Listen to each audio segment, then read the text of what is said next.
जय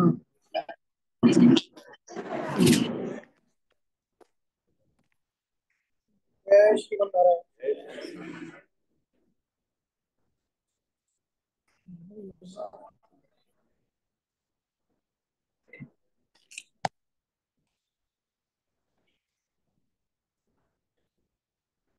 अस्मद्गुरुभ्यो नमः। हरिः ओम्। श्रीशैले नतोऽस्मि नित्यम्।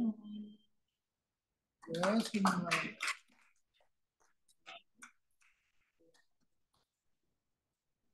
वेदान्तकर्पूरचामीकरकरण्डकम् रामानुजार्यमार्याणाम् चूडामणिमहर्निशम्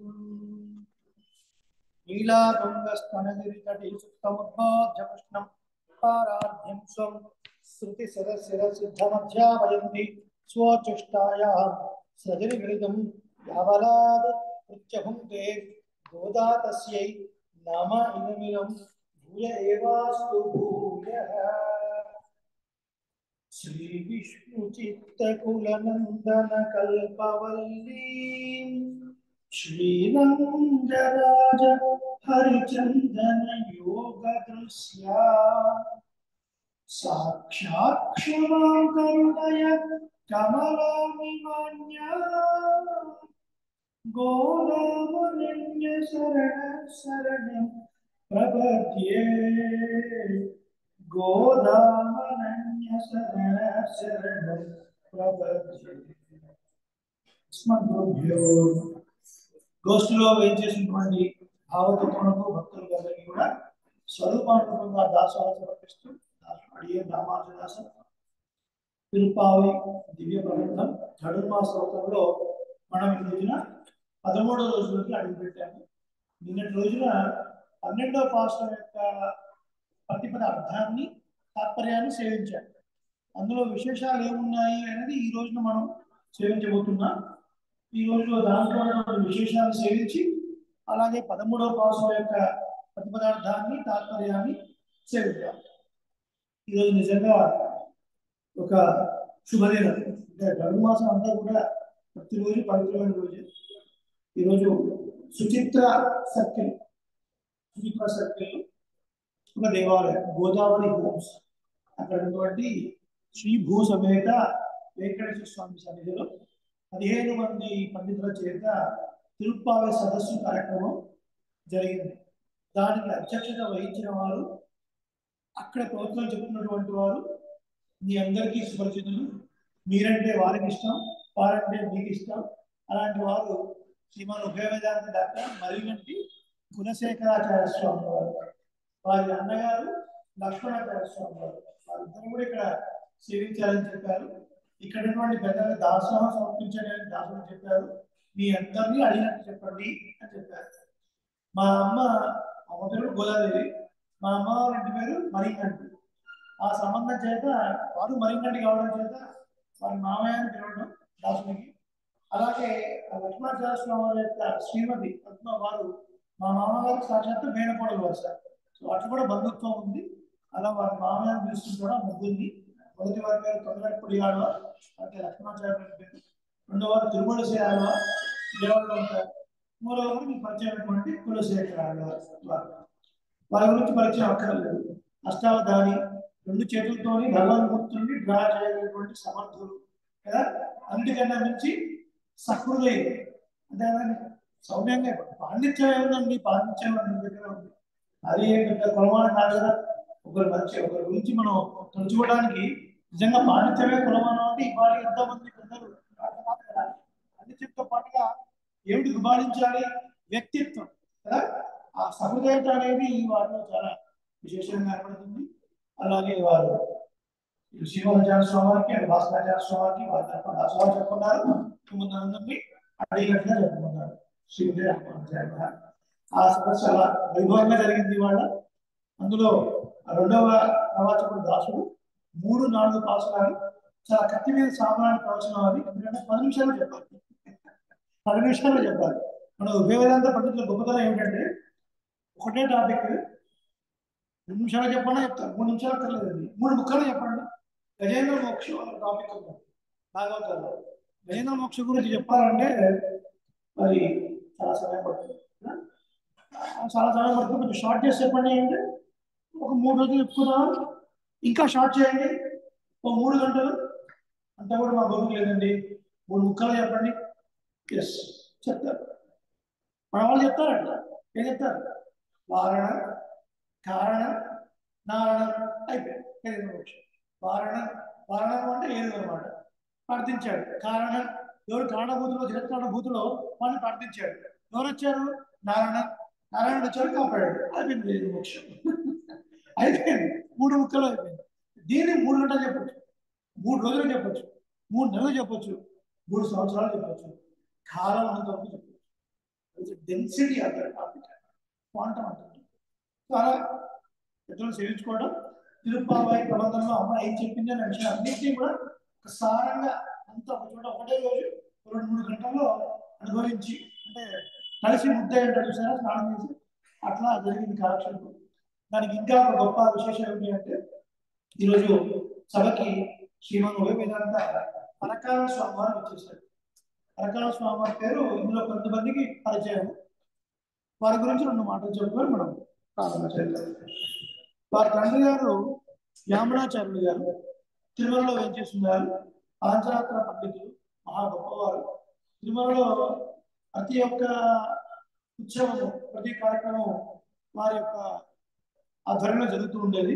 మహానుభావులు ఎంతో కృషి చేశారు సంప్రదాయం గురించి. తిరుమలలో జరిగే కార్యక్రమం వారు కూడా ప్రారంభించారు. వారి కుమారులు పరకాల స్వామి వారు చాలా పెద్ద పొజిషన్, ఐఏఎస్ ర్యాంక్. వారు ఇంట్లో జనరల్ మేనేజర్గా పనిచేశారు.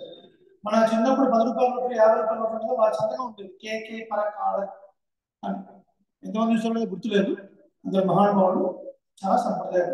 ఇంత పెద్ద ఉద్యోగంలో ఉన్న ప్రతి నిత్యము ఊర్జముండ ధారణ, చక్కగా పూర్వారాధన ఇవన్నీ చేసుకున్నారు. ఇలా ప్రతి దేవాలయంలో టీటీడీ ద్వారా, ఆళ్వార్ దివ్య ప్రబంధ ప్రాజెక్టు ద్వారా అనేక చోట్ల వేదాంత పండితులు ఈ ప్రవచనాలు కావిస్తున్నారు అంటే వారి కృషి ఎంతో ఉంది. ఆ బోర్డులో వారు ఫైట్ చేసి ఇలా కనీసం మనం 500 మంది కన్నా ఇవ్వాలి మొత్తం తెలంగాణ ఆంధ్రప్రదేశ్లో. ఇప్పుడు ఉమ్మడి అనుకోండి, అలా ఒక ప్రాతినిధ్యం తీసుకొని వచ్చి వారు చాలా కృషి చేసి ఈ తిరుపతి దివ్య ప్రబంధం యొక్క వైభవాన్ని, మధురిమాని అందరికీ అందేలాగా చేసినటువంటి మహానుభావులు. సో అలాంటి వారు కూడా ఇవాళ వారు ఏం చేయడం చాలా విశేషం. వారి పక్కనే దాంట్లో కూర్చొని కాసేపు మాట్లాడడం ఇంకా విశేషం. చాలా సంతోషం, చాలా బాగా జరిగింది. స్వామి అలాగే స్వామి అలా ఇవాళ కార్యక్రమం చక్కగా జరిగింది. ఈరోజు మనం పాశ్రంలోని కొన్ని విశేష అర్థాన్ని సేవిద్దాం. 11వ పాశ్రం ఒకవేళ మీకు గుర్తుంటే ఆ రోజు ఏం చెప్పాము అంటే వర్ణాశ్రమ ధర్మాన్ని పాటించడమే భగవంతుడికి సంతోషాన్ని చేకూర్చేది అని చెప్తున్నాం కదా. కాబట్టి అనేక వందలుగా ఉన్నటువంటి ఆవుల యొక్క పాలను ఒకటే గోపాలుడు వెతికేవాడు, ఒకటి సామర్థ్యం కలవాడు. శక్తా తిరం అడియచ్చట్టు సరి చెయ్యం, శత్రువుల యొక్క బలాన్ని నశింపజేసేవారు. అంటే కేవలం పాల్గొనడం మాత్రమే కాదు. సత్తుకులు అనుకుంటారేమో, అలా కాదండి. ఎక్కడెక్కడైతే శత్రువులు ఉంటారో అక్కడికి వెళ్ళి వాళ్ళ బలాన్ని నశించేట్టుగా వాళ్ళ పైన యుద్ధం చేసేవారు చెప్తున్నారు. వీరికి శత్రువులు ఎవరు ఉంటారు అంటే భగవంతుడు ఎవరు విరోధులు, భగవంతుడిని ఒప్పుకోని వారు ఎవరు ఉంటారో, భగవంతుడు లేడు, గుణాలు లేడు ఎవరైతే అంటారో వాళ్ళ దగ్గరికి వెళ్ళి యుద్ధం చేసేవారు అని అర్థం చెప్తున్నాం మనం. అలా ఒక గోపాలుడి యొక్క కూతురు ఆ గోపికని లేపడం మనం 11వ పాసురంలో చూసాం. 12వ పాసురంలోకి వచ్చేసరికి ఏమైంది? మణత్తుక్కిని అని ఒక పదం వాడారు. దానికి ముందు ప్రారంభంలో కత్తెరమై కన్నుక్కిరంగి. ఈ పాసురం చెప్పబడినటువంటి గోపాలుడు తన వర్ణాశ్రమ ధర్మాన్ని పాటించడం లేదు. తన వర్ణాశ్రమ ధర్మం ఏంటి? ఉదయాన్నే లేవాలి, దూడలను విప్పాలి, ఆ దూడలు వెళ్ళి గేదెల దగ్గర పాలు తాగాలి, ఆ తర్వాత వెళ్ళి పాలు పొందాలి కదా. మరి అలా చేయడం లేదు. చేయకుండా ఎప్పుడు అస్తమానం కృష్ణుడితోనే తిరుగుతున్నాం కదా. మన ఇంట్లో పిల్లలు ఎప్పుడు మన ఇంట్లో ఉండకుండా పక్కింట్లోనే ఎదురుంట్లోనే ఉన్నట్టుగా ఎప్పుడు కృష్ణుడితోనే తిరుగుతున్నారు. మరి ఈయన ధర్మం పాటించడం లేదు. ధర్మం పాటించడం ఉండకపోయేసరికి ఉదయాన్నే దూడలను విప్పేవాళ్ళు ఎవరు లేరు. దూడలను విప్పేవాళ్ళు ఎవరు లేకపోయేసరికి ఆ గేదెలన్నీ కూడా అయ్యో మా పిల్లలు మా దగ్గరకు వచ్చి పాలు తాగటం లేదు అని అరుస్తూ ఉన్నాయి గట్టిగా. అరిచి అరిచి ఒక స్టేజ్కి వచ్చాక వాటి దూడలు వచ్చినట్టుగా వాటి పొదుగుల్లో మూతి పెట్టి తాగుతున్నట్టుగా భావించి దారాలుగా పాలను కురిపిస్తూ ఉన్నాయి. అలా కురిపించడం వల్ల ఏమైంది, ఆ కింద భూభాగం అంతా కూడా బురద అయిపోయింది. ఇప్పుడు గోపికలు అంటున్నారు, బయట గోపికలు ఏమో నిద్ర ఇవ్వడం లేదు అంటున్నారు. ఆ నిద్ర లేపే గోపిక చాలా సంపద కలిగినటువంటి గోపాలుడు యొక్క చెల్లెలు అని చెప్పారు. ఇలాంటి గేదెల యొక్క పాలు పిండి దాన్ని పెరుగు చేసి వెన్న నెయ్యి చేసి పక్క ఆ మధురా నగరంలో అమ్ముకుంటే డబ్బు వస్తుంది, అప్పుడు సంపద కలిగిన వారు అని చెప్తారు. కానీ ఉన్న పాలను నీలపాలు చేస్తే ఆ నీలపాలు చేసిన వాడిని పట్టుకొని చక్కటి సంపద కలిగిన గోపాలుడు యొక్క చెల్లెలా అని వీడు సంబోధిస్తున్నారు ఏంటి? ఇది ఎట్లా కుదురుతుంది? ఇది ఆశ్చర్యం కదండి కదా. ఎట్లా ఉంటుంది సంపద? డబ్బుంటేనే కదా సంపద. మరి ఇప్పుడు ఏం చెప్తున్నారు ఇక్కడ ఈ భాషలో? ఏం చెప్తున్నారు అంటే పరమాత్మకి మనం చేసేటువంటి కైంకర్యములు రెండు విధాల కైంకర్యం మీరందరూ చెప్పాలి. ఒకటి ఆజ్ఞా కైంకర్యం, చెప్పండి, ఆజ్ఞా కైంకర్యం. రెండవది అనుజ్ఞా కైంకర్యం. ఆజ్ఞా కైంకర్యం అంటే ఏంటంటే పరమాత్మ వేదంలో, ఇతిహాసంలో, పురాణంలో, స్మృతి అంటే ధర్మశాస్త్రం అంటారు, వాటిలో చెప్పిన విధంగా మన వర్ణాశ్రమాలకు తగ్గట్టుగా మనం నడుచుకోవడం, వాటికి ఆజ్ఞా కైంకర్యములు అని పేరు. ఒక్కొక్క వర్ణాశ్రమంలో వారి ధర్మాలు ఉన్నాయి కదండి. బ్రాహ్మణుల దగ్గర మనం చూసుకుంటే ఉదయం లేచినప్పటి నుంచి సంధ్యావందనాలు కార్యక్రమాలు ఇవి, అలాగే క్షత్రియులకు వైశ్యులకు అందరికీ వారి ధర్మాలు ఉన్నాయి. సో అవన్నీ చేయడం అనేది ఆజ్ఞా కైంకర్యంలోకి వస్తాయి. అనుజ్ఞా కైంకర్యం అంటే భగవానుడే నేరుగా వేయించేసి ఉన్నప్పుడు ఆయన చెప్పిన పనులు చేయాలి. మరి మనకు అనుజ్ఞ కైంకర్యం చేసే భాగ్యం మనకున్నా ఉందండి? లేదు. ఎందుకంటే భగవానుడు ఇప్పుడు మన కళ్ళ ముందు మనుష్య రూపంలో నడవడం లేదు కదా, అక్షస్వామి రూపంలో ఉన్నాడు, మనం అన్ని కైంకర్యాలు చేస్తున్నాం. కానీ ఇప్పుడు ద్వాపరయుగంలో కృష్ణుడు నడయాడుతున్నటువంటి కాలం కదా, ఆ కాలంలో కృష్ణుడు పట్టుకునే ఉన్నాడు ఈ గోపాలుడు, ఆయనకే కైంకర్యం చేస్తున్నాడు. కృష్ణుడు ఏం చేస్తున్నాడు? కృష్ణుడు కూడా గోపాలపురంలో పుట్టినటువంటి వాడే కదండి. అతను కూడా రోజు ఉదయం కూడా ఆ ఊరిని వాటిని తీసుకుని వెళ్ళాలి కదా. ఆ స్టిక్ వెనకాల కింద టిఫిన్ గారు, చేతిలో ఫ్రూటు, ఇంకేదో చిన్న కత్తి, కొమ్ము కూర ఏవో ఉంటాయి. ఇవన్నీ ఈ గోపాలుడు పట్టుకునేవాడు. పట్టుకుంటే ఈయన హాయిగా వాడికి చేసి కబడి లేకుంటూ వెళ్ళిపోయారు. అట్లా ఎప్పుడు అస్తమానం ఆ కృష్ణుడికి సేవ చేయడంలోనే నిమగ్నమే ఉండేవాడు ఈ గోపాలుడు. సాక్షాత్తు పరమాత్మతోనే ఆ కృష్ణుడితో ఉండడం వల్ల ఈయన వర్ణాశ్రమ ధర్మాన్ని పట్టించుకోవడం లేదు కదండి. కాబట్టి ఇప్పుడు ఏంటి మరి, వర్ణాశ్రమ ధర్మం ప్రకారంగా చేస్తేనే పరమాత్మ సంతోషం అన్నారు కదా. మరి ఇప్పుడు ఈ గోపాలుడికి ఏమైనా తప్పు వస్తుందా, ఆ ధర్మం అనే ఒక రిమార్క్ ఏమైనా వస్తుందా అంటే ఏమీ రాదండి. ఎందుకు రాదు? ఇది అనుజ్ఞా కైంకర్యంలోకి వస్తుంది. ఆయనే సాక్షాత్తుగా ఉంటాడు కదా. శ్రీరామాయణంలో కనబడుతుంది మనకు లక్ష్మణ స్వామి కదా, అహం సర్వం కరిష్యామి జాగ్రత్త సుఖదశ్చరే. అయ్యా అన్నయ్య, మీరు పడుకోనున్నా లేచున్నా సకల విధ కైంకర్యములు దాసుడు చేయగలడు, తప్పక నేను వస్తాను. ఒకవేళ మీరు కాదని వెళ్ళినా అయోధ్య నుంచి మీరు కాలు బయటికి పెట్టేంత వరకే నేను ప్రాణాలతో ఉంటాను.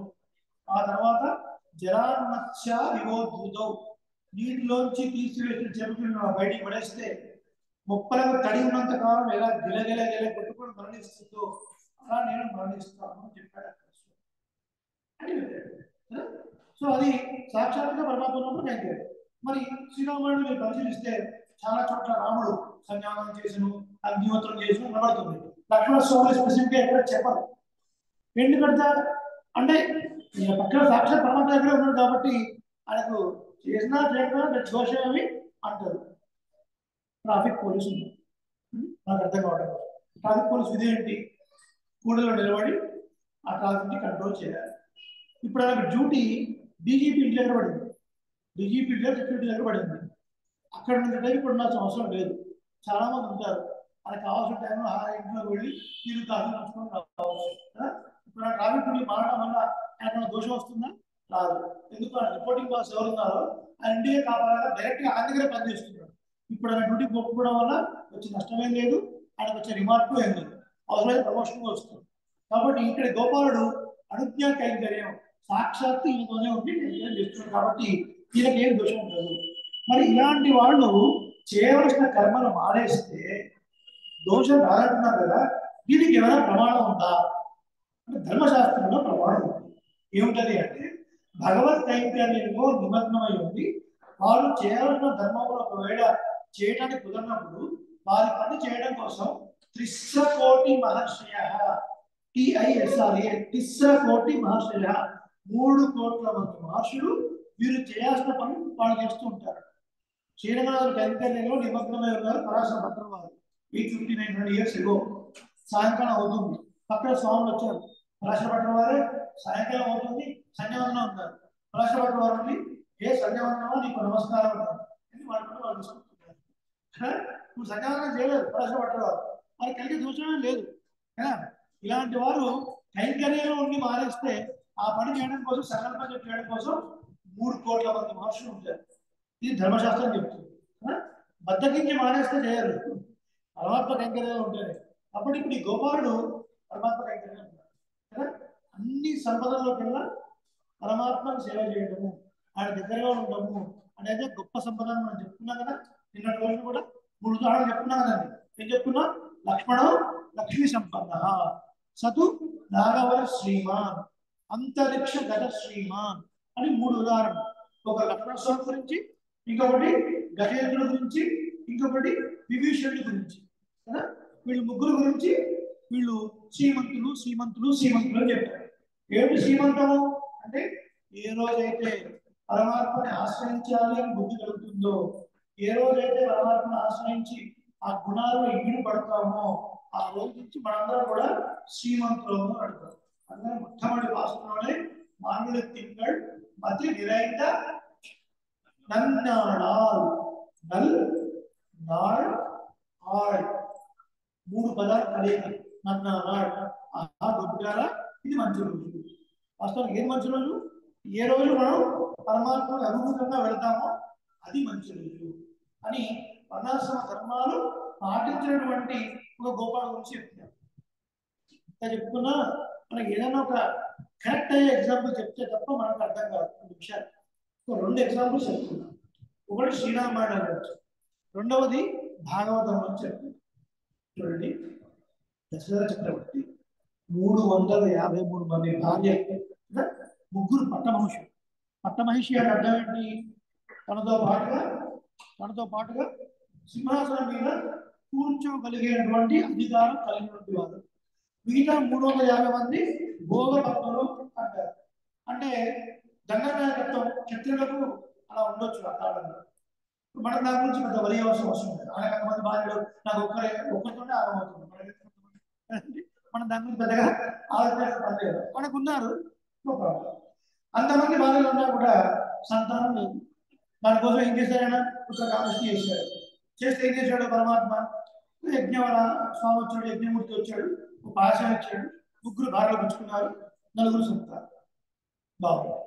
అందులో శ్రీరాముడు అంటే మహాప్రీతి దశరథ చక్రవర్తి. ఒక యుక్త వయసు వచ్చిన తర్వాత శ్రీరాముడికి పట్టాభిషేకం చేయాలి, ఆ శ్రీరాముడిని ఆ సింహాసనం మీద కూర్చుండగా చూడాలి అని భావించిన చక్రవర్తి అందరి సమక్షంలో డిక్లేర్ చేశాడు, యువరాజ పట్టాభిషేకము శ్రీరాముడికి అని. ఆ డిక్లేర్ చేసిన మరుసటి రోజు, ఆ రోజు రాత్రి వశిష్ఠ మహర్షి వెళ్ళారు. శ్రీరాముడు భవనానికి వెళ్ళి శ్రీరామచంద్రమూర్తికి సీతాదేవికి ఎలా ఉండాలో చెప్పారు. కొన్ని నియమాలు చెప్పారు. మీరు ఉపవాసంతో ఉండాలి, భగవాన్ మందిరంలోనే పడుకోవాలి, ఇలాంటి కొన్ని నియమాలు చెప్పారు.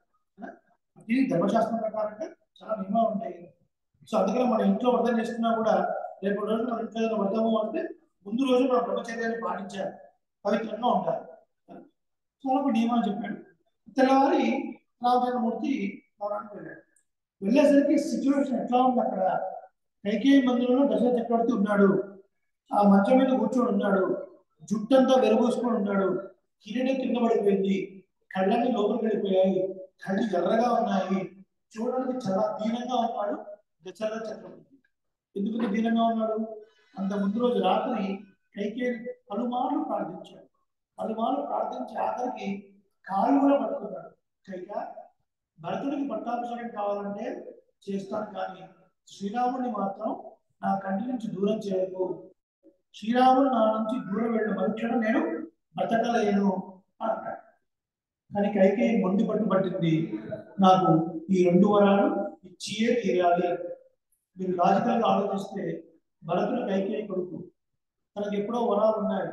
ఇంద్రుడికి సహాయం చేయడం కోసం దశరథ చక్రవర్తి వెళ్ళాడు, వెళ్ళి యుద్ధం చేశాడు. ఆ సమయంలో ఈ దశరథుడు ఒకసారి కూర్చున్నప్పుడు కైకేయి రథం తోలుకుంటూ వెళ్ళి కాపాడింది. సంతోషంతోనే ఆయన 2 వరాలు ఇచ్చాడు. ఆమె స్వామి ఇప్పుడు అడగను, నన్ను ఎఫ్డీ చేస్తున్నాను, అవసరమైనప్పుడు అవి గట్టి మెచ్యూర్డ్ అన్నమాట. ఫిక్స్డ్ డిపాజిట్ చేసి అవసరమైనప్పుడు మంత్రం గుర్తు చేసిందే, నీకు ఎఫ్డీ మర్చిపోయావా, నాకేం ఎఫ్డీ ఉంది, అయ్యి నువ్వు వరాలు ఇచ్చావు కదా, గెట్ మెచ్యూర్డ్ ఏసేది, త్వరగా మెచ్యూర్ చేసుకోవాలి. ఇప్పుడు ఎందుకు ఇచ్చిదానా? కౌశల్య కొడుకు రాముడు యువరాజు అయితే నీ పరిస్థితి ఏంటి? నువ్వు దాసీగా ఉండాలి, మాత్రం బుద్ధి లేదా? వాస్తవానికి రాముడికి ఆ తేడా లేదు. రాముడికి కైకేయి అన్నా, కౌశల్య అన్నా, సుమిత్ర అన్నా, దశరథ చక్రవర్తి 350 మంది భార్యనా అదే మాతృభావన. బుద్ధికి రాలే చెప్పింది, కైకేయి మనసును మార్చేసింది, పట్టుబట్టింది 2 వరాలు. భరతుడు చక్రవర్తి అయితే సరిపోతుంది కదా, కుమారుడు యువరాజు లేదు, మరి రాముడు ఎందుకు నడలకు వెళ్ళాలి? He has a proverb in English, out of sight is out of mind. కంటి నుంచి కొంతకాలం కనపడకపోతే, కొంతకాలం గోష్ఠికి వచ్చేవాళ్ళు ఒక 1 మంత్ కనపడలేదు అనుకోండి, వాళ్ళ గురించి మర్చిపోతారు కదా. కొన్ని రోజులు కనపడకపోతే వాళ్ళ గురించి మర్చిపోతారు. Out of sight, out of mind నుంచి వెళ్ళిపోతారు. నెంబర్ 1. నెంబర్ 2, త్రేతాయుగంలో ధర్మశాస్త్రం ప్రకారం ఎవడైనా ఇంటి నుంచి 14 సంవత్సరాలు దూరం పెడితే తర్వాత మళ్ళీ ఇంటికి వచ్చినా సరే రాజ్యంలో వాడికి భాగం లేదు. అర్థమైందా? కానీ బతిలాడాడు, ఏమాత్రం లాభం లేదు. అలా మూర్చిపోయి స్పృహ వచ్చినప్పుడల్లా మళ్ళీ బతిలాడాడు, మళ్ళీ కాదనప్పుడల్లా మూర్చిపోయాడు. చాలా దీనంగా ఉన్నాడు దశరథ చక్రవర్తి. ఆ సరిగ్గా చదువుతుంటే కళ్ళలో నీళ్ళు ఆగం, అంతగా ప్రార్థిస్తాడు. అయినా ముందు పట్టుబడుతుంది. రాముడు చూసేసరికి నాన్నగారు అలా ఎందుకున్నారమ్మా, నా వల్ల ఎవరైనా దోషం జరిగితే చెప్పండి, సరిదిద్దుకుంటానన్నాడు. ఏం లేదు నాయన, ఏం లేదు, 2 వరాలు అడిగారు మీ నాన్నగారిని, ఎందుకు నీకు చెప్పడం కోసం. అయ్యో నువ్వు చెప్పమ్మా, నాన్న చెప్పలేకపోతే నువ్వు చెప్పు. ఏం లేదు నాయన, పట్టాభిషేకం నీకు అనుకున్నాను కదా, అది బతులు చేద్దాం అనుకుంటున్నాము, పర్వాలేదు. అలాగే ఒక 14 సంవత్సరాలు నేను అడవులు పంపిద్దాం అనుకుంటున్నాము, దీనికోసం నా 2 వరాలు ఉన్నాయి, మీ నాన్నగారు అడిగారు. రాముడు అయ్యో అమ్మ, ఈ మాట చెప్పడం కోసం ఒక్కసారి రామ అని పిలిచి, రామ పట్టాభిషేకం బతులు చేద్దాము, కొంతకాలం ఇక్కడ ఉండగా 14 సంవత్సరాలు అడవిలోకి వెళ్ళు అని చెప్తే అయిపోయింది కదమ్మా, దానికోసం 2 వరాలు ఎందుకు వేస్ట్ చేసుకున్నాను అన్నాడు. విద్యమా ఋషివిస్తీర్యం కేవలం ధర్మమాశ్రిత, ధర్మాన్ని ఆచరిస్తున్న ఋషిలాగా తెలుసుకోలేదా అమ్మా నువ్వు, దీనికోసం 2 వరాలు అడిగావా నువ్వు అని రాముడు బాధపడ్డాడు. బాధపడి నమస్కారం చేసి, అలాగే నాన్నగారి మన సమిష్టానికి చక్రవర్తి మాట్లాడకపోతున్నాడు, మాట్లాడితే దుఃఖం ముంచుకొచ్చేస్తుంది, మాట్లాడే స్థితి. కానీ కైకేయి చెప్పింది మాట, సరే నాన్నగారు తిరుమల ఆరోగ్యం కదా వారు నమస్కరించారు, బయటకు వచ్చారు. బయటికి వస్తున్నప్పుడు రాముడి ముఖంలో కవళిక ఎట్లా ఉండాలండి, ఎంత బాధగా ఉండాలి, ఎంత దీనంగా ఉండాలి. కమ్మనాట్టాళ్ళు అని కంబ మహాకవి ద్రావిడంలో శ్రీరామాయణాన్ని రాశారు. వారి పేరేంటో మనకు తెలియదు, కానీ శ్రీరంగ క్షేత్రంలో మేట్ అழகிய సింగర్ అని ఒక కోవెల ఉంటుంది. మేట్ అழகிய సింగర్ అందమైన నృసింహమూర్తి. శ్రీరంగ క్షేత్రంలో మొత్తం 64 పేర సన్నిధులు ఉంటాయి. కొంచెం పైన ఎత్తులో నృసింహస్వామి సన్నిధి ఉంటుంది. అక్కడికి మీరు వెళ్ళినప్పుడు ఎప్పుడైనా నెక్స్ట్ అడగండి పట్టస్వామిని అంటే అర్చక స్వామి, కొంచెం నృసింహస్వామి యొక్క దోతి గట్టిగా కొంచెం పైకి ఎత్తే పాదాల కింద హిరణ్యకశిపుడు ఉంటాడు, తొక్కిపట్టుంటాడు. అక్కడ హిరణ్యకశిపుడు చిలుస్తూ ఆ పాదాల దగ్గర అట్లా నమస్కరిస్తూ ఉంటాడు. అద్భుతమైన మూర్తి. ఆ మేట్టడిగే సింగర్ సన్నిధికి కొంచెం కిందిలో ఒక మండపం ఉంటుంది. అక్కడ స్తంభాన్ని ఆడుకొని ఈయన రామాయణం రాశారు. స్తంభానికి ద్రావిడంలో కంబం అని పేరు, అందుకని కంబరామాయణం అని పేరు వచ్చింది. వారు వర్ణిస్తారండి, ఆ మందిరంలోకి వెళ్ళేటప్పుడు రాముడి ముఖము ఒక కమలం వికసిస్తే ఎంత అందంగా ఉంటుందో అంత అందంగా ఉంటుంది. బయటికి వచ్చేటప్పుడు 1000 కమలాలు వికసిస్తే ఎట్లా ఉంటుందో అట్లా ఉంటుంది. అంటే ఏంటి, ఏమాత్రం మార్పు లేదు. అందుకే వాల్మీకి మహర్షి చెప్తున్నప్పుడు చారవర్షి సంక్షేమ రామాయణంలో సముద్ర ఇవ గాంభీర్యే ధైర్యేడ హిమవానివా, రాముడు సముద్ర గాంభీర్యంలో సముద్రుడంతగా ఉంటాడు. సముద్రుడికి రత్నగర్భుడు అని పేరు. తన గర్భంలో అనేకమైన వజ్రాలు వైఢూర్యాలు రకరకాల విలువైన మడులు ఉంటాయి, కానీ గంభీరంగా ఉంటాడు సముద్రం కదా. అలా రాముడు ఏమాత్రం ముఖంలో కవళికలు లేకుండా మనం ఉంటామా అండి? అక్కడ చిన్న బాబు ఉంది, రేపు నువ్వు ఎగ్జామ్ పాస్ అయితే నీకు ఐస్ క్రీమ్ కొనిస్తా అని చెప్పి తీరా నెక్స్ట్ డే మార్నింగ్ రిజల్ట్ వచ్చిన తర్వాత నీకు ఐస్ క్రీమ్ కొనియను, రేపటి నుంచి నువ్వు హాస్టల్ అంటే అమ్మాయి ఉంటుందా అండి? ఆ కాలనీ మొత్తం గొగ్గలు పెట్టి కింద మీద పడి గొడవ చేయదా కదండి? ఐస్ క్రీమ్ కొనివ్వకపోగా హాస్టల్లో పడేస్తాను ఊరుకుంటారా?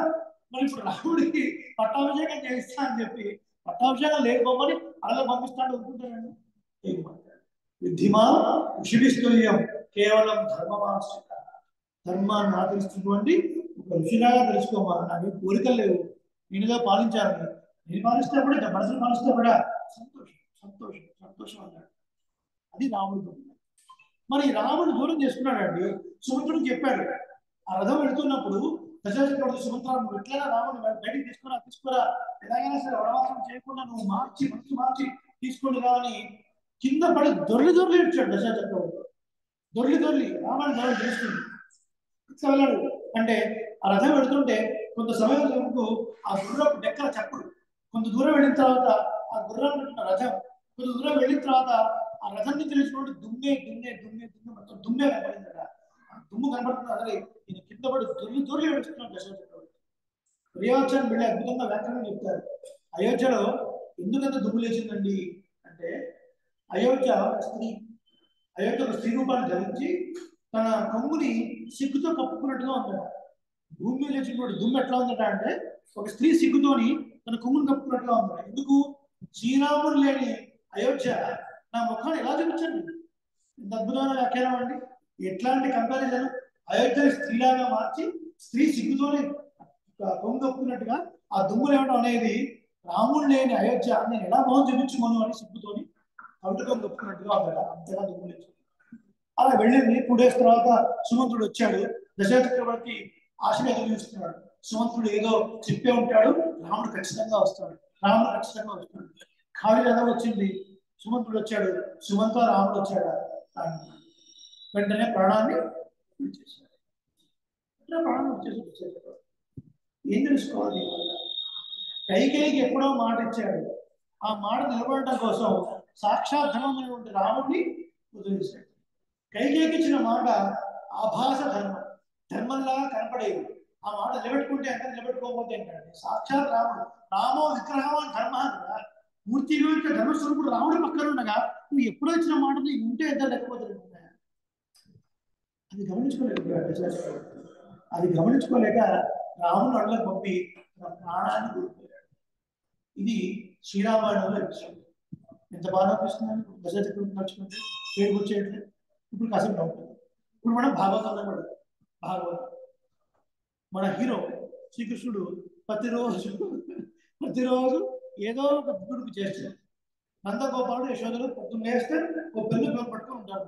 అందరూ గోపికలు రావడం, కంప్లైంట్ చెప్పడం, మీ హౌస్ నెంబర్ ఎంత, హౌస్ నెంబర్ 32. కృష్ణుడు ఏం చేశాడు? ఈ పని చేశాడు. మీ హౌస్ నెంబర్ ఎంత, హౌస్ నెంబర్ 98. విలా నెంబర్ ఎంత, 599. ఏం చేశాడు? అన్ని రాసుకోవడం, రాని వచ్చాక వాడి దీపు విమానం మొదలు మోగిద్దామని కూర్చుంటారు. యశోద ఒళ్ళు పడిపోయాడు. ఎట్లాగైనా పట్టుకోవాలి వాళ్ళ కృష్ణుడిని కొట్టేయాలనుకుంది. పరిగెడుతుంది. మనవాడు స్పీడ్గా పరిగెడుతున్నాడు. పరిగెట్టి ఊరి పొలిమేరకు వెళ్ళిపోయారు. ఏంటండి? ఊరి పొలిమేర అవుట్స్కట్స్కి వెళ్ళిపోయారు. ఆ సందర్భంలో దధిబాండులు వచ్చాడు. దధిబాండులు అంటే భాండం అంటే కుండాలు అంటారు. పెద్ద పెద్ద కుండలు, వాటిలో పెరుగు పాలు పెట్టుకొని మొదలడంలో వెళ్ళి అక్కడ వాటిని అమ్మి వచ్చేవాడు. మరి అమ్ముకొని వచ్చినప్పుడు కుండలు ఖాళీగానే ఉంటాయి కదా. ముసలాడు ఆయన వస్తూ ఉంటే కృష్ణుడు ఎదురుగా పోయి, తాత మా అమ్మ కొట్టడానికి వస్తుంది, కాస్త కుండలు దాచిపెట్టావా? ఓ దానికి మాత్రం దాక్కువ అన్నాడు. తక్కువ జంప్ చేశాడు. అక్కడ ముద్ద పెట్టేశాడు. పరిగెత్తుకుంటూ వచ్చింది యశోద. తాత కృష్ణుడు వచ్చాడు, చూసావా?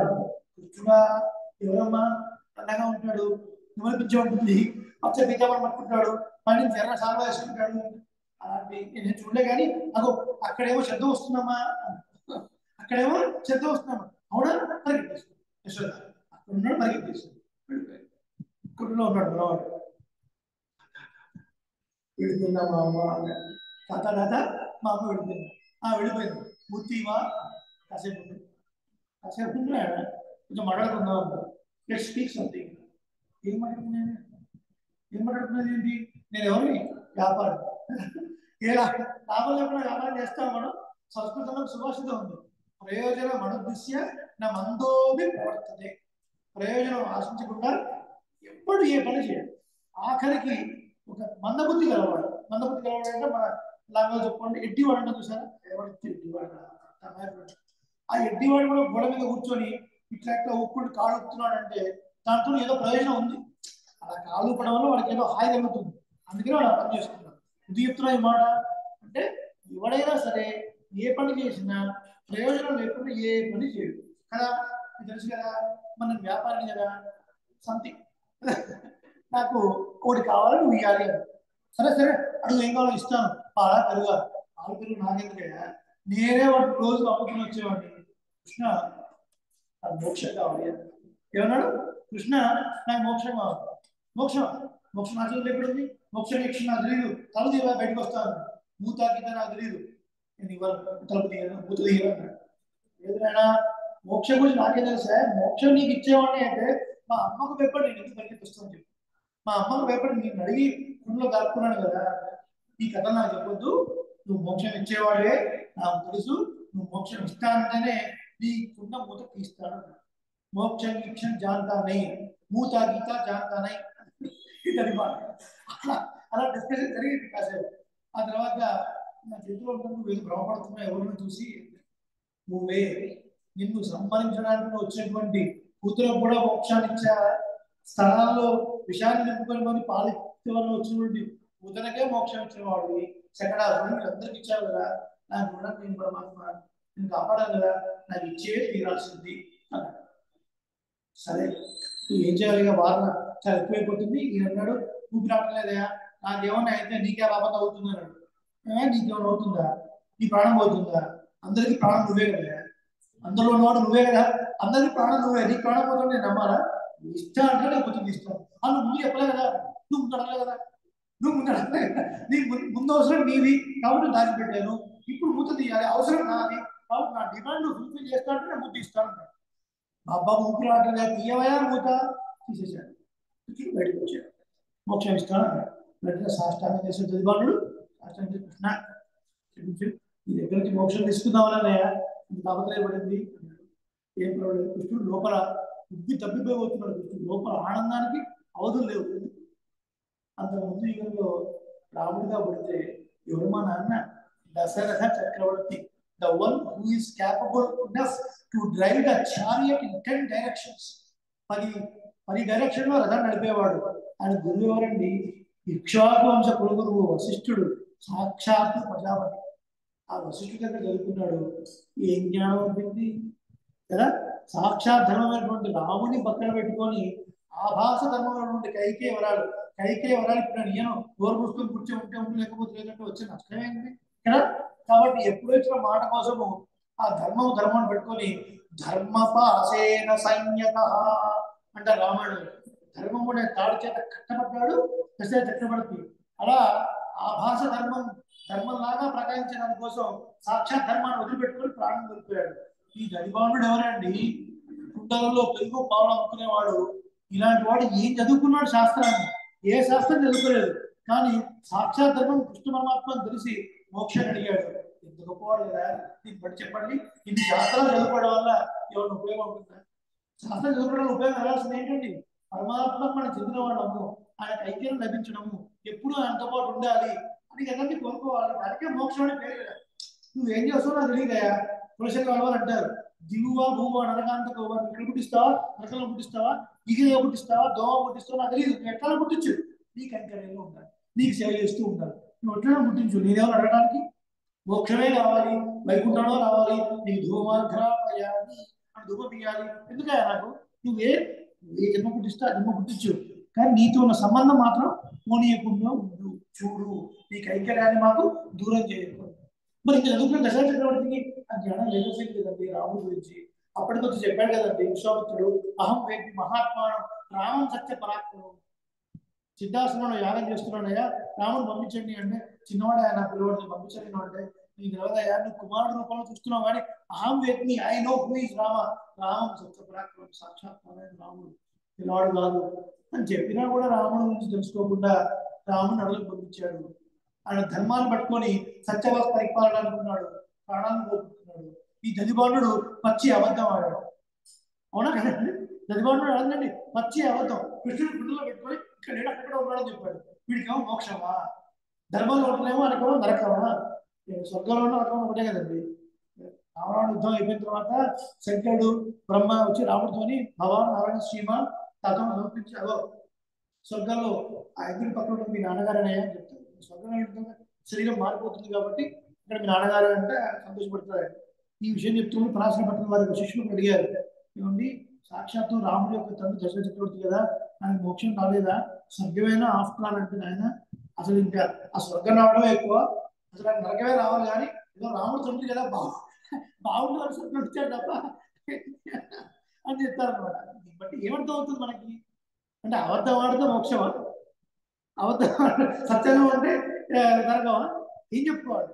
కన్క్లూజన్ ఏంటి అంటే మీరు ధర్మం ఆచరించకపోవడం ఇది కాదు, ఇది ఇమ్మెటీరియల్. ఏది చేయడం పరమాత్మకి ఆనందమో అది పుణ్యం, ఏది చేయడం పరమాత్మకు ఆనందమో అది ధర్మం, ఏది చేయడం పరమాత్మకు ఆనందాన్ని కలిగించదో అదే అధర్మం, అదే పాపం కదండి. కాబట్టి ఇక్కడ వర్ణాశ్రమ ధర్మాలు చేశాడు ఆ గోపాలుడు. ఈ గోపాలుడు ఆ వర్ణాశ్రమ ధర్మాలు ఏమీ లేవు, అయినా సరే ఎప్పుడు కృష్ణుని అంటు పెట్టుకుంటున్నాడు కదా. మనకి ఏమర్థం కావాలి, ఉన్న వృత్తాంతాలను బట్టి పరమాత్మకి ఏది అనుకూలమో అలా సంతోషించేలాగా మన ప్రవర్తన ఉండాలి. మనం ఏది పట్టుకున్నాము ఏది విడిచామని ముఖ్యం కాదు, దీనివల్ల అక్కడ ఏం జరుగుతుందన్నది ముఖ్యం. అల్టిమేట్ గోల్ అనేది ముఖ్యం అన్నమాట. పరమాత్మ కైంకర్యంలో ఉండి ధర్మాన్ని విడిచిపెట్టినా వచ్చే నష్టమేం లేదు అని మనకు దీనివల్ల తెలుస్తుంది. చాలా ముఖ్యం సంప్రదాయం చెప్తారు. తర్వాత నేను పాల్సోర ఏం చెప్తాను, ఇంకా అమ్మ కిందంతా కూడా బురదగా ఉంది, నీ ఇంటి ముందు ఉన్నటువంటి ఆ దర్వాజను పట్టుకుని ఆ కమ్మిని పట్టుకుని మేము మాట్లాడుతున్నాము, పైనుంచి పడితరై వీళ్ళ నీ వాసలు కడైపట్టి, పైనుంచి అంతా మంచు పడుతుంది కదా, కిందేమో బురదగా ఉంది. ఇక్కడ అంతా గోపికలు ఇంతమంది గోపికలు 1,00,000 మంది తోసుకుంటూ ఉన్నారు. ఇలా చెప్పారు మన పూర్వచార వ్యాఖ్యానం అంటే, పైనుంచి పడేటువంటి మంచేమో ఆళ్వార్ల పూర్వాచార్యుల శ్రీసూక్తులు అంటే వారి మంచి మాటలు అన్నమాట. కింద పాలు అంటే భగవద్గుణములను అర్థం, కూడలే పాసంలో వస్తున్నప్పుడు వివరించుకున్నాం. పాలు అంటే అర్థం ఏంటి, భగవంతుని యొక్క అనంతమైన కళ్యాణ గుణాలు అని అర్థం. ఈ మధ్యలో గోపికలందరూ మాట్లాడే మాటలు ఏమిటి, భాగవతంలో శ్రీసూక్తులు అని అర్థం. ఈ గోపిక ఇంట్లో వెళ్ళడము ఆమె సేవించడం అంటే సాక్షాత్తు భగవంతుని దగ్గరికి యాక్సెస్ దొరికినట్టే. భగవంతుని దగ్గరికి యాక్సెస్ ని పొందించేది ఏంటి, మంత్రము. ఆ కమ్మి ఉంది చూసారా, అది అష్టాక్షరి మహామంత్రం. స్వామి దర్వాజను పట్టుకొని మీరు అష్టాక్షరి మహామంత్రం అంటున్నారు, కొంచెం వివరించుకున్నారు. 2 నిలువు కమ్మీలు ఉన్నాయి కదా, అష్టాక్షరి అంటే ముందు ప్రణవం ఉంటుంది, ఓంకారం ఉంటుంది, తర్వాత నమస్పదం నారాయణ పదం ఉంటుంది. ఈ 2 నిలువు కమ్మీల్లో ఒకటేమో ప్రణవం అంటే ఓంకారం, ఒకటేమో నారాయణాయ. ఈ దర్వాజలో వెళ్ళడం అర్థం ఏంటి, మంత్రం ద్వారా పరమాత్మ పొందడం అంత తాత్వికమైన అర్థం అన్నమాట. ఇక్కడేమో ఓంకారం, ఇక్కడ నారాయణాయ. ఈ 2 దర్వాజా యొక్క 2 కమ్మీలు. ఈ పైన కింద 2 కమ్మీలు ఉన్నాయి కదా, ఒకటేమో పైదేమో నా అనే అక్షరము, కిందేమో మహా అనే అక్షరం. విడలోక మోక్షుబడిలో మహాలింగై స్వరూపనాశనం నమహాలింగై స్వరూపోజ్జీవనం అంటారు. ఇది సంప్రదాయ విషయం. ఏంటి, మహా నాది, నాకు సంబంధించింది, ఈ భాగవతముల గుణములు ఇవన్నీ నేనే అనుభవిస్తున్నాను, నాకు ఈ భాగ్యం దొరికింది అనడం స్వరూపానికి తగినది కాదు.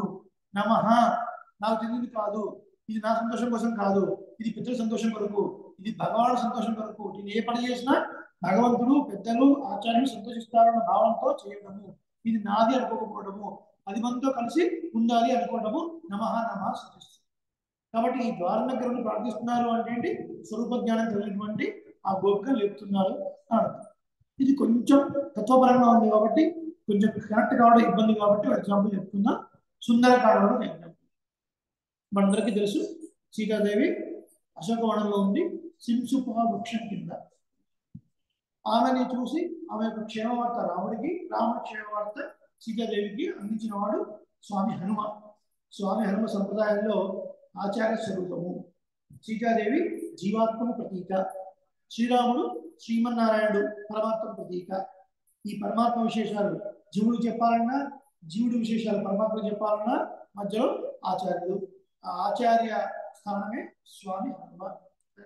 వెళతాడు, సీదేవితో మాట్లాడతాడు, రాముడి యొక్క అంగుళీకాన్ని ఇచ్చాడు, సీతాదేవి కూడా చూడమని ఇచ్చింది, తీసుకున్నాడు. రావణాసురుడు కలవాలి, కొన్ని మంచి మాటలు వాడు చెప్పాలి అనుకున్నాడు. కానీ చాలా టైట్ సెక్యూరిటీ కదా, వెళ్ళడం కష్టం. ఏదో ఒకటి చేయాలి, ఏదో ఒకటి చేయాలంటే వాడన తీసుకుని ఏదో ఒకటి చేయాలి. వాడికి ఇష్టమైన ప్రమాదం అవ్వడం కదా, అందమైన చెట్లు, అన్ని సీజన్స్ లో అన్ని రకాల ఫ్రూట్స్ ఉంటాయి అక్కడ, చాలా చక్కటి తీరైనటువంటి పండ్లు. దాన్ని ధ్వంసం చేస్తే ఎలాగైనా కొందరు రాక్షసులు వస్తారు, ఇది యుద్ధానికి వస్తారు, కట్టుబట్టడానికి యాక్షన్ చేసి వాడి దగ్గర వెళ్ళొచ్చు, నాలుగు మాటలు చెప్పొచ్చు అంటారు అని వచ్చిన రాక్షసులందరినీ కూడా ధ్వంసం చేస్తున్నాడు, సంహరించేస్తున్నాడు. ఆ సంహరిస్తున్న ఆంజనేయస్వామి ఎట్లా ఉన్నాడు అంటే శరీరాన్ని పెద్దగా పెంచుకొని ఒక్కొక్క రాక్షసుని సంహరిస్తుంటే వాళ్ళ శరీరానికి చిన్న రక్తం అంతా కూడా ఆయన ముఖం మీద పడి అరుణోదపు సూర్యుడులాగా ఉన్నాడు. ఎర్రగా ఇట్లా ఉదయం కూడా సూర్యదేవతను ఎట్లా వస్తుంది పెద్దగా ఇట్లా సూర్యుడేమో అట్లా కూడా హనుమంత స్వామి. మరి అలా వస్తూ రాక్షసుని సంహరిస్తూ ఒక పెద్ద ప్రాకారం ఉంది, ఆర్చ్, దాని మీద ఎక్కి కూర్చొని గట్టి గట్టిగా కొన్ని శ్లోకాలు చెప్తున్నాడు. దానికి జయపంచకము అని పేరు. 5 శ్లోకాలు, 4 శ్లోకాలు సుందరకాండ నుంచి, ఒక శ్లోకము యుద్ధకాండ నుంచి. జయత్యవలో రామో లక్ష్మణశ్చ మహాబల రాజా జయత సుగ్రీవో రాఘవేణ అభిపాలిత. నా ప్రభు ఎవరు? సుగ్రీవుడు. ఆయన విజయంతో వర్ధిల్లుతూ ఉన్నాడు. ఆయన ప్రభు రామచంద్ర స్వామి, రామచంద్ర స్వామి లక్ష్మణ స్వామి యొక్క ఆధ్వర్యంలో నా ప్రభు అయిన సుగ్రీవుడు జయమును పొందుతున్నాడు. జయ జయ అని చెప్తూ దాసోహం కౌసలేంద్రస్య రామస్య కృష్ణరమణ హనుమాన్ శత్రు సైన్యానం నిహంతా మార్గాత్మజ. ఇవన్నీ వచ్చిన రాక్షసులు వచ్చి సంహరించవచ్చు కదా, మరి సంహరించడం కాసేపు పైకి ఎక్కడం, కాసేపు కిందికి రావడం, పైకి కూర్చోడం, కింది కూర్చోడం ఎందుకు? ఇదంతా నేను కాదు చేస్తుంది, రాముడు చేస్తున్నాడు. రాముడు చేస్తున్నాడు, నా కోసం నేను చేయటం లేదు, రాముడి కోసం చేస్తున్నాడు. పైన నా, కింద మహా, నా మహా నమః, నాకు నేను కాదు, నా కోసం నేను చేయటం లేదు, ఇదంతా రాముడి కోసం చేస్తున్నాడు. అందుకే దాసోహం కోసలేంద్రస్య అహం దాస, అండ్ సర్వెంట్ ఆఫ్ శ్రీరామ, రాముడి యొక్క దాసుని నేను అని చెప్పాడండి. కాబట్టి ఏమర్థమవుతుంది? పైన నా, కింద మహ, నమః నమః నమః. ఇంతమంది రాక్షసులు సంబంధించిన నేను కాదు, రాముడు చేస్తున్నాడు. సముద్రం లంఘించడం వచ్చినప్పుడు కూడా యథా రాఘవన్ముక్త శరహ శ్వసన విక్రమ, నేను వెళుతున్నాను అని వెళ్ళట్లేదు, రాముడి చేత విడవబడిన బాణంలాగా నేను వెళుతున్నాను అన్నాడు హనుమ. ఇది స్వరూప జ్ఞానం అంటే అర్థమైంది. అలా వర్ణించారు. మనత్తుకు జ్ఞానై పాడవు, శ్రీరాముడిని పాడగా నువ్వు ఇంకా నిద్ర లేవకుండా అలాగే పడుకుని ఉన్నావా. ఈ పాసం విశేషాలు ఇంతటితో సంక్షిప్తంగా సమాప్తం. అది ఈ రోజు పాసం అదే పెద్దలు చూపించాలి. వాళ్ళకి 10 నిమిషాలు దాకా తీసుకుంటారు సమయం, సమయం కాబట్టి చాలా పాసం వచ్చాము.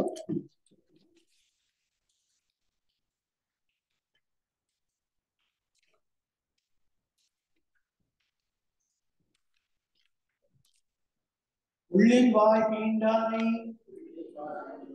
எல்லா வழக்கனை உள்ளி களைந்தானை ஈர்த்திமை பாடிப்போய் பிள்ளைகள் எல்லாரும் பாவை களம்புக்கார் வெள்ளி எழுந்து வியாழன் உறங்கித்து உள்ளும் சிலம்பினகான் உதறி கண்ணினாய் உள்ள குளிர குடைந்து நீராடாதே அள்ளு கிளப்பியோ பாவாய் நீ நன்னாடால் அள்ள துரிந்து நலந்தேவோ பாவாய்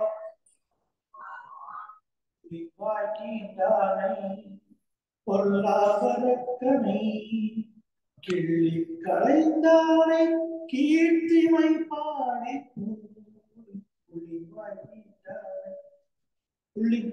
బకాసుడు యొక్క నోటిని చీల్చిన వాడు. కుల్ అంటే పక్షి, బకాసుడు కుంగ రూపంలో కుంగను ఆవేశించి వచ్చాడు. అటువంటి ఆ రాక్షసుడు యొక్క నోటిని చీల్చినటువంటి వాడు.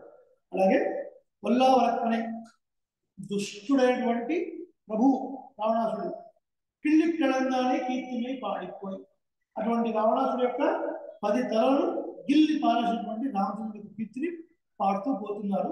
నువ్వు ఇంకా నిద్రలో లేదంటమ్మా, లేచి నిద్ర రావాల్సిందని ఇంకో గోపిక, 8వ గోపిక కదా, 14వ పాసరం, 9వ గోపిక, 15వ పాసరం, 10వ గోపికలు సమాప్తం అవుతుంది. 8వ గోపిక ఇంకా ఎవరు లేదంటమ్మా. ఇక్కడ లోపల గోపిక అంటుంది, ఏ అందరూ వచ్చారా, అందరూ వచ్చారు, అందరూ వచ్చారమ్మా, పిల్లలు వెళ్ళారు, నావెక్కడం మిగతా గోపికలందరూ కూడా ఎక్కడైతే కృష్ణ పరమాత్మ రావాలని చెప్పారో ఆ స్థలానికి వెళ్తూ ఉన్నారు. వెళ్ళి ఎడంలో వేళను బలంపెడుతారు. వాళ్ళు వెళుతున్నారంటే తెల్లవారున గుర్తా ఏమిటి, ఏదో కృష్ణుడి మీద ప్రేమతో ముందే వెళ్ళుంటారు. అయ్యో అట్లా కాదమ్మా, బృహస్పతి ఉదయిస్తున్నాడు, గురుడు అస్తమిస్తున్నాడు అని చెప్పారు. అంటే ఏంటి గుర్తులు? మరి గోదాదేవి బ్రాహ్మణ స్త్రీ అయినప్పటికీ కూడా గోపికల్లాగా అనుగ్రహించింది కాబట్టి ఆ గోకులంలో ఏ గుర్తులు చెప్తారో, తెల్లవారింది అంటే ఏ గుర్తులు చెప్తారో ఆ గుర్తులు చెప్పిందండి.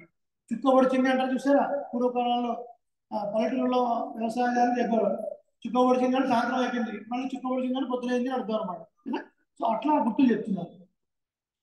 కుళ్ళక్కుడులెప్పుడైందో నీరాడాలి, కృష్ణుడు యొక్క విరాట తాపంతో తీరేలాగా చల్లగా మనం స్నానం చేయడానికి వెళ్ళాల్సి ఉండగా పళ్ళిక్కిరత్నియో ఆవాడిని అన్నాడా, ఇంకా పడుకోలే ఉన్నావో పిల్ల ఓ గోపిగా అన్నాడా. ఎంతమంది రోజు ఇది, ఎంతమంది రోజు అంటే అర్థం ఏంటి? ఏ గోపవృద్ధులైతే కృష్ణుడిని కలవద్దు అని మనకు నిర్బంధం చేశారో వాళ్ళే ఇవాళ కృష్ణుడిని కలవండి, కృష్ణుడి దగ్గరికి వెళ్ళి మీరు వ్రతం చేయండి అన్నారు. ఇంత మంచి రోజు మళ్ళీ వస్తున్నా కొంత ఆలస్యం అయితే ఆ అవల వెనకాల మళ్ళీ అడవి వెళ్ళిపోతాడు శ్రీకృష్ణుడు. కృష్ణుడు మళ్ళీ మనకు దొరకడు, మన పెద్దలు కూడా ఒప్పుకోరు అని చెప్పారు. కళ్ళం తవరిందు కళందేరు రెంబావాయ్, కళ్ళం తవరిందు నీ కపట నిద్రను వదిలిపెట్టి లేచి రావాల్సిందమ్మా అన్నారు. ఇది పాసురం యొక్క తాత్పర్యం. ఒకసారి దీని యొక్క అవతారిక మనం పరిశీలిద్దాం. సరే అన్న మీకు ఏమిటి ఈ పాసురం యొక్క అవతారిక అంటే, నిన్నటి వరకు అంత ముందు వరకు మాయ మాధవన్ వైగుండం నామం ఫలవం నవినెలోరం బావా. సినిమా వస్తారా?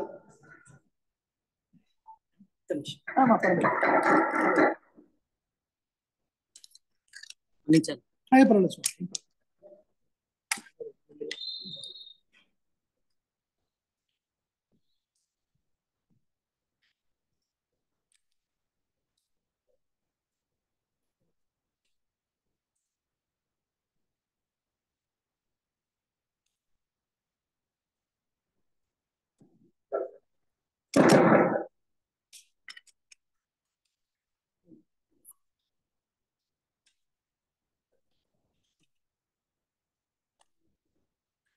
హలో, జయ శ్రీనారాయణ.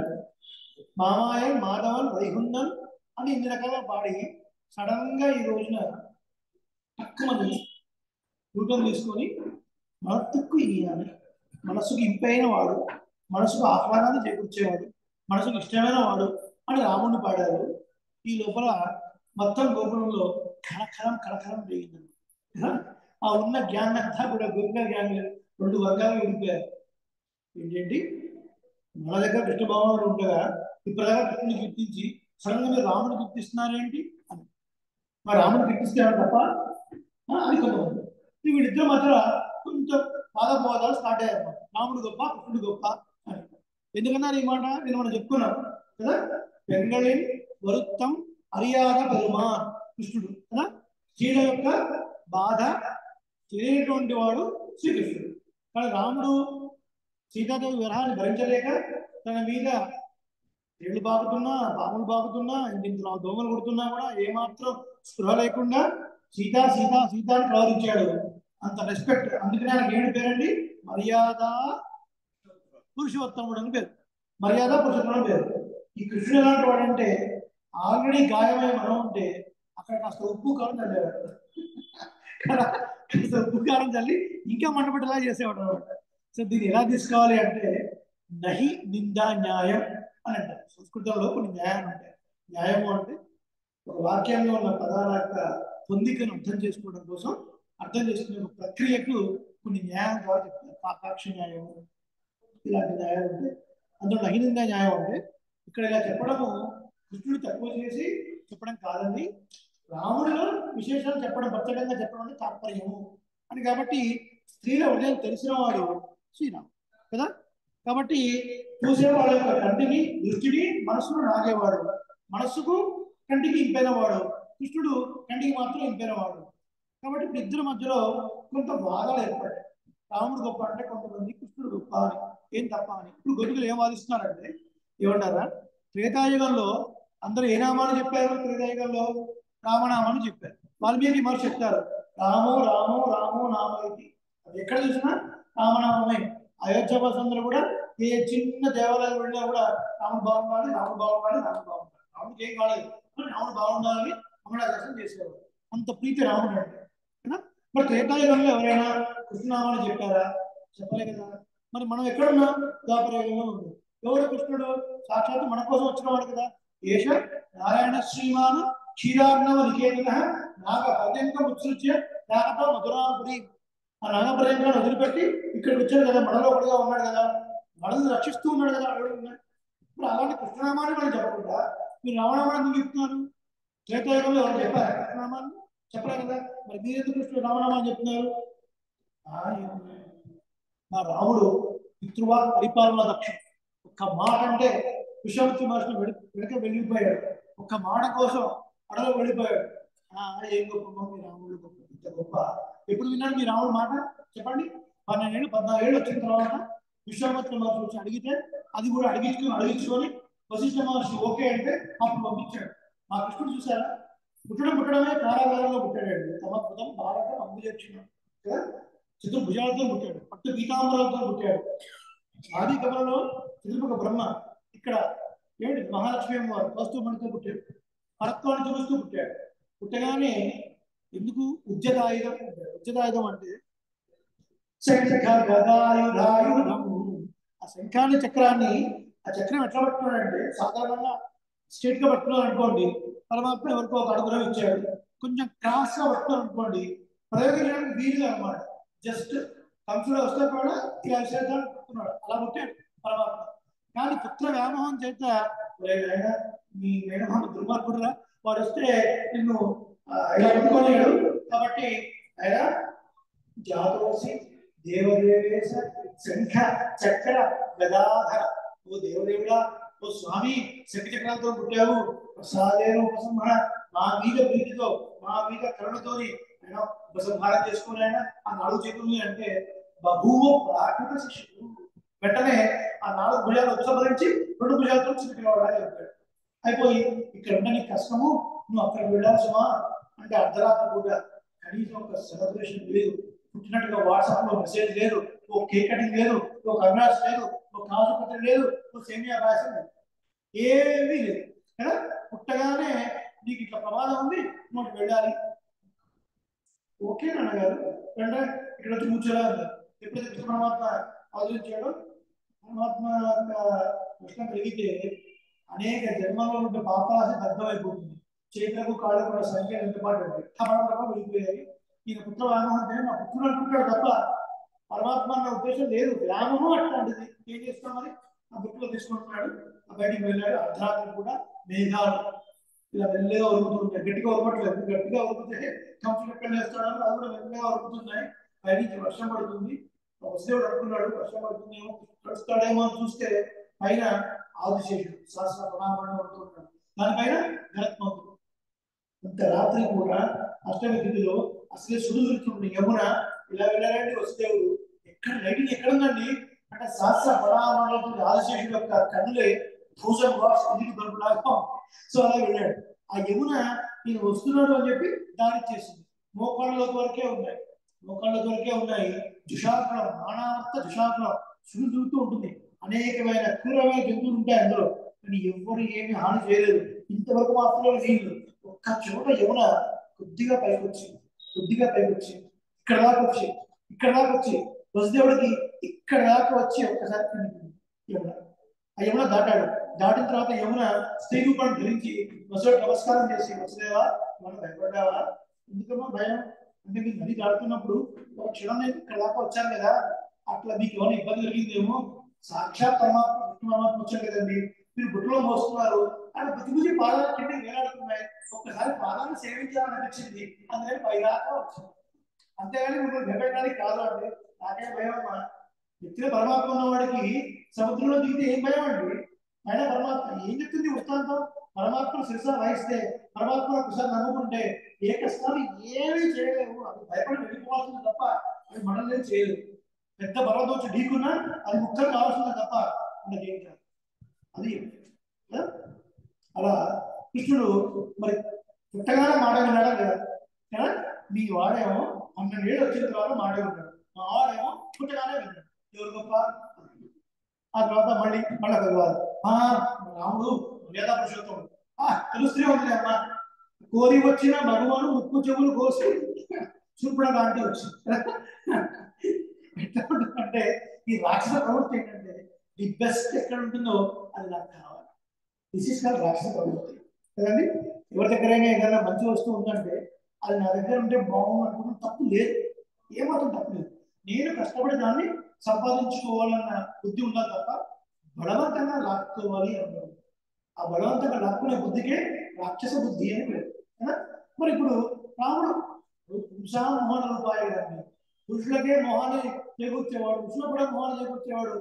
ఆఫ్టర్ ఆల్ శూర్పణఖ ఊహించింది అంటే పెద్ద విశేషం ఏముంది అందులో? ఏం లేదు.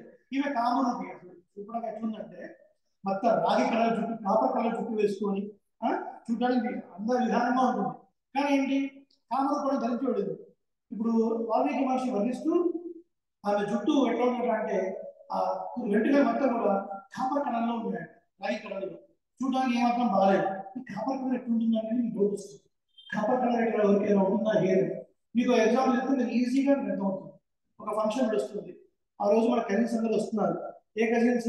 మీ ఆవిడకు సంబంధించిన దగ్గర వాళ్ళందరూ వస్తున్నారు. ఆ ఫంక్షన్ లో మీ ఆవిడ ధగాయమానంగా వెలిగిపోవాలి. పొద్దున్నే మీరు లేవకుండా ముందే ఆ రోజు విచిత్రంగా ఇంటికి లేస్తుంది, మొత్తం ఫేస్ ప్యాక్ పెడుతుంది, ఎన్న పెడుతుంది. మీరు లేచి చూడగానే ఒక్కసారి భయపడతారు. ఎందుకు భయపడతారు? నేనే చూపడం లాగా మొత్తం ఎన్న వస్తుంది కదా. సో ఆల్మోస్ట్ అట్లా ఉన్న సూత్రాగా కామరూపాన్ని ధరించి కాముడు లేవాలని కోరుకుంటే ఈ మహానుభావుడు ఏం చేశాడు? ముక్కు చెల్లుకొని పంపించాడు. వీరంటున్నారు మీ వాడు తక్కువ, ఆదిత్యవాడు శుభ్రం కాదు, కూతురు వస్తే ఆ ప్రాణం చేశాడు మీ వాడు కృష్ణుడు అని వీళ్ళు ఇట్లా వాదాలు వస్తున్నాయి. ఇంకా కొన్ని వాదాలు ఉన్నాయి. సమయం మరి లేదు కాబట్టి రేపటి రోజున ఆ వాదాలు ఏంటి, గోధుమ వచ్చి వీళ్ళని ఎలా కన్విన్స్ చేసింది, ఈ పాస్వర్డ్ ఉన్న రసమైన అర్థాలు ఏంటి రేపటి రోజున. రేపటి రోజున ముఖ్య విషయం ఏంటంటే రేపటి నుంచి టిటిడి సంబంధించినటువంటి ఇన్స్పెక్టర్ వస్తున్నారు. వారు ఇక్కడ తనిఖీ కోసం వస్తున్నారు. రేపు హన్మకొండ సదస్సు, తిరుపతి సదస్సు ఉంది. దాచుకోవడ ఆహ్వానం వచ్చింది. దాచుకు వెళ్ళి ఆ సదస్సు పూర్తి చేసుకొని రావాలి. 7 వరకు వచ్చే ప్రయత్నం కొద్దిగా అటు ఇటు అయినా పెద్ద మనసుకొని కాస్త మీరు ఇద్దరు రావాలి. రేపటి రోజున ఎందుకంటే ఆడో పక్కన ప్రాజెక్ట్ నుంచి అసలు ఎంతమంది వస్తున్నారు, ఏమింటున్నారు, వీడేం చెప్తున్నారో తనిఖీ కోసం వస్తారు వాళ్ళు. మీరు వాస్తు చెప్పకపోయినా పర్వాలేదు, వచ్చి ప్రదర్శన ఉంటే సరిపోతుంది. కాబట్టి రేపు ఖచ్చితంగా 7 వరకు దాఖలు వస్తాడు. శ్రీమచ్చే విష్ణు చిత్తార్య మనోనందన హేనవే నందనందన సుందర్యై గోదాయ నిత్య మంగళం వేద వేదాంత వేద్యాయ మేఘశ్యామలమూర్తయే పుంసామోహర రూపాయ పుణ్య శ్లోకాయ మంగళం. శరణం ఆళ్వారు శరణం. స్వస్తి. అనేక మంగళాశాసనాలు కొద్దిగా ఆలస్యమైనందుకు పెద్దలు మన్నించారు. శ్రీ రామారాయణ. జయ శ్రీమన్నారాయణ.